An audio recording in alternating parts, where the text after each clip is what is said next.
इश्क वाले आंखों से बात समझ लेते हैं, सपनों में आए तो मुलाकात समझ लेते हैं।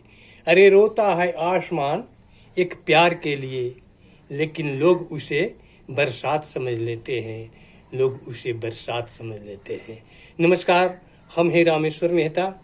आज बहुत ही चर्चा बा नेपाल में अध्यादेश कानून के विषय में। ये अध्यादेश कानून कथी है, इस संबंध में हम राजनीतिक चर्चा करे जा रहा बड़ी। ये ला कि बहुत से भोजपुरी हमनी के गांव में रहे वाला जनता लोग ये बात में समझित न होई, कम से कम वहाँ तक भी बात इन लोग समझ जाओ कि अध्यादेश कथी बाटे। सरकार द्वारा लायल गेल अध्यादेश 6 बूंदे अध्यादेश बा, जौना के 29 गो विषय पर होकर संविधान संशोधन करे के बात चल रहा बटे, बात हो रहा बटे। अध्यादेश के विषय में 6 गो बूंदा पर 6 गो अध्यादेश बा, जेके 29 गो संविधान संशोधन के बात चल रहा बटे। तो इस संबंध में विपक्षी दल कहता कि सरासर गलत बाटे, जब सरकार द्वारा लायल गेल अध्यादेश एकदम सरासर गलत बा। जबकि सरकार पक्ष से प्रधानमंत्री ओली कहता कि इस जन अध्यादेश लायल गेल है देश के हित के लिए लायल गेल है, जनता के हित के ई कारगर सिद्ध हुई, जनता के लिए लायल गेल है। ई अध्यादेश ठीक बा कि बेठीक बा, हम अपने के अध्यादेश के बारे में ये बता दे, हम तब अपने आप समझ जाए कि अध्यादेश ये ठीक बा कि बेठीक बाटे। तो अध्यादेश कथी के कहल जाला, सबसे पहले ये समझल जाओ। तो अध्यादेश संसद के अनुपस्थिति में सरकार द्वारा विशेष परिस्थिति में लावल गेल कानून ही अध्यादेश कहाले। तो लेकिन अभी संसद चलित नहीं खे, अभी संसद के अधिवेशन चलित नहीं खे।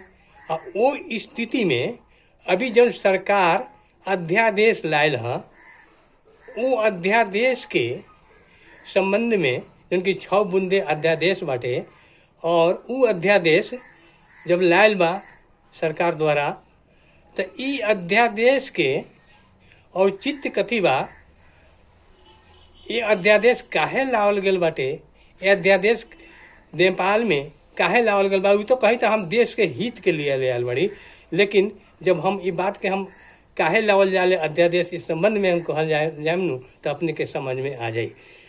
अध्यादेश तो लावल गेल, ठीक बा, अध्यादेश लागू हो गेल, अध्यादेश लायल गेल बाटे, ठीक बा। लेकिन एकरा के जब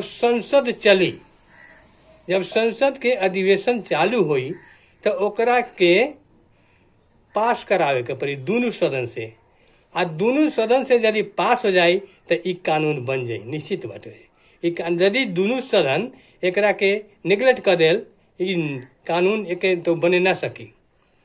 तब हम बात करम कि अध्यादेश काहे लावल जाले, तो इहे एगो सबसे बड़ा बात बटे कि देश में अध्यादेश लावल जाले उ परिस्थिति में जब देश में संकट काल के स्थिति मंडरा रहल बटे। अब संकट काल के जैसे कि ऐसे पहले कोरोना रहे, तो कोरोना भी महामारी बा, एगो संकट काले है।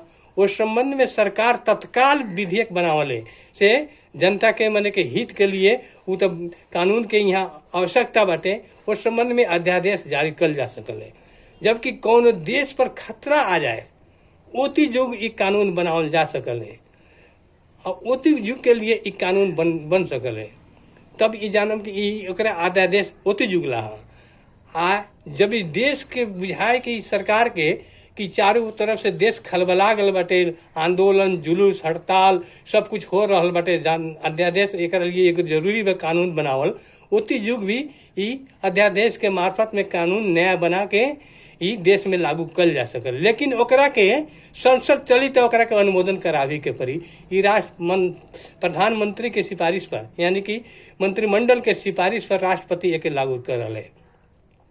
अब ई संसद जब चालू हो जाए तब 60 दिन के अंतर में पर बहस हुई संसद में, और संसद में बहस होला पर यदि इस ठीक कानून बा तो संसद ओके पास कर दी तो उ राष्ट्रपति ओके मोहर लगा दी कि हाँ ई कानून बन गेल तो ठीक बा, ई कानून बन गेल। अन्यथा उ ओकरा पर बहस यदि न भेल तो अपने आप उ खत्म हो जाई। तो अपने के देखल जाओ कि अभी देश में कोनो खास जरूरी नहीं के माने कि अध्यादेश लावल गेल।